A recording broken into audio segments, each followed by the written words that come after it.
ఈరోజు రాష్ట్ర ప్రభుత్వ ప్రధాన కార్యదర్శికి అంటే ప్రభుత్వానికి ఉద్యోగ సంఘాలకు ఉద్యోగుల చెల్లించాల్సిన 11వ పిఆర్సీ బకాయిలు టీఏడీఏలు 12వ పిఆర్సీ పైన చర్చలు జరుగుతూ ఉన్నాయి. అయితే ఈ చర్చలు ఫలవంతం కావాలని చెప్పి అనేక మంది కోరుకుంటున్నారు.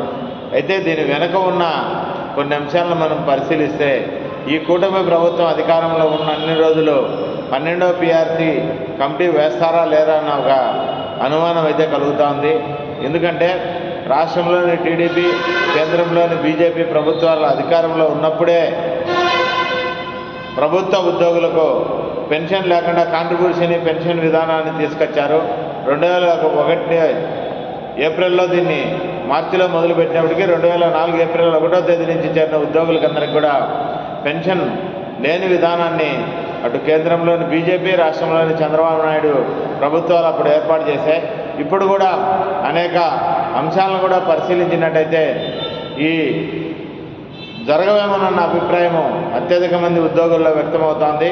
దానికి కారణం ఏమంటే ఈడ ఉద్యోగుల తరఫున రిప్రజెంటేషన్ చేసే వాళ్ళలో ఒక ఉపాధ్యాయ సంఘాలు తప్ప మిగిలిన సంఘాలన్నీ కూడా 4 జేఏసీలుగా విడిపోవడము, బొప్పరాజు వెంకటేశ్వర్లు జేఏసీ ఒకటి, సూర్యనారాయణరావు జేఏసీ ఒకటి, కాకర్ల వెంకటేశ్వర రెడ్డి ఒకటి, అదేవిధంగా గతంలో ఉన్న ఏపీ జేఏసీ ఇట్లా 4 జేఏసీలుగా విడిపోవడం.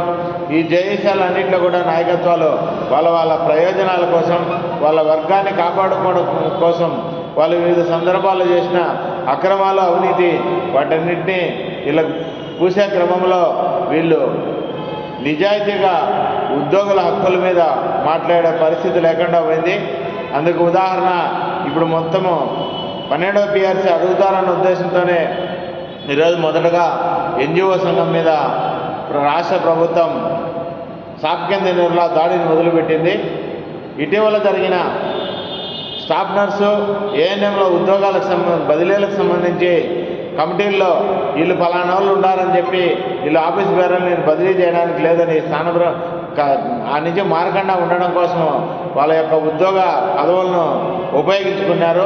ఆ ఉపయోగించుకునే క్రమంలో పదవులు ఉన్నవాళ్ళు కాకుండా ఎవరంటే వాళ్ళకి 50 నుంచి 60 వేలు లెక్క తీసుకొని వీళ్ళు సర్టిఫికెట్లు ఇచ్చారన్న ఒక అభిప్రాయంతో ఈరోజు వైద్య ఆరోగ్య శాఖ మంత్రి సత్యకుమార్ ఎంతమంది సంఘ లీడర్లుగా బదిలీలను నిలుపుకోగలిగినారో లిస్ట్ చేయమని చెప్పి ఒక సర్కులను కూడా పంపడం జరిగింది. ఇది రాబోయే కాలంలో ఎన్జిఓ సంఘానికి బ్లాక్మెయిలింగ్ కానీ బెదిరింపులు కానీ కేసు పెట్టడానికి అవకాశం ఉంది. ఇక సూర్యనారాయణరావు పరిస్థితికి వస్తే ఏపీ గెజిటెడ్ ఎంప్లాయీస్ యూనియన్ వాళ్ళు గతంలో ఆయన సంఘం పెట్టేటప్పుడే అటెండర్ నుంచి ఆఫీసర్ వరకు అనే పద్ధతుల్లో పెట్టినాడు. ఆయన పెట్టిన దాన్ని బట్టి ఎన్జిఓలు కూడా తన పద్ధతిని మార్చుకొని నాన్ గెజిటెడ్ అనేది గమనించి ఇప్పుడు వాళ్ళు కూడా గెజిటెడ్ ర్యాంక్ వరకు ఉంటారు. ఈ సంఘాల యొక్క విభజన, ఈ నాయకత్వాలు ఉద్యోగుల కోసం పనిచేసేదానికంటే తమ ప్రయోజనాలు తమకు ఎవరైతే మంచిగా చూసుకుంటారో, తమకు అప్పచెప్తారో, తాము చెప్పిన పనులు చేస్తారో వాళ్ళందరినీ నాయకత్వంలో చొప్పించడం ఇలాంటి కారణం. ఇక మూడవది వెంకటరామరెడ్డి అంటే వైసీపీ లీడర్గాను అనేక రకాల ఆరోపణలు ఉన్న వ్యక్తి. ఆయన ఉన్న జేఏసీ దాంట్లో కొన్ని ఉద్యోగ సంఘాలు ఇవన్నీ ఉన్నాయి. ఈ కారణంతో కూడా కారణం ఉంది. ఇక చివరికి నిలబడేది టీచర్స్ యూనియన్లు మాత్రమే. టీచర్స్ అన్ని సంఘాలు కూడా బాగా నిలబడినప్పటికీ పూర్తిగా చివరి వరకు ఉద్యోగుల హక్కుల కోసం పనిచేసేది ఒక యూటీఎఫ్, ఏపీటీఎఫ్ 938 ఈ హృదయరాజుకు సంబంధించి ఈ 2 మాత్రమే ఈరోజు నాయకత్వం కోసం నిలబడుతున్నాయి. ఈ నామినల్గా ఉన్నాయి. మొత్తం ఉద్యోగులందరూ ఈ సంఘాలను బహిష్కరించి వీళ్ళతో పాటు ఇప్పుడైతే ఎవరైతే మన హక్కుల కోసం అడుగుతారో వాళ్ళ కోసం ఇస్తే తప్ప రాబోయే కాలంలో ఈ ఉద్యోగులకు రావాల్సిన వేతన బకాయిలు కానీ, టీఏడీఏలు కానీ, 11వ పిఆర్సీలో ఉన్న ల్యాబ్స్ కానీ 12వ పిఆర్సీ వేసేది కూడా జరగకపోవచ్చునన్న అభిప్రాయం పలువురు వ్యక్తం చేస్తున్నారు. ఈ నేపథ్యంలో ఈరోజు చర్చలు జరుగుతున్నాయి. ఈ చర్చల విధానం ఎలా ఉంటుందో రాబోయే కాలమే నిర్ణయించాల్సి వస్తుంది.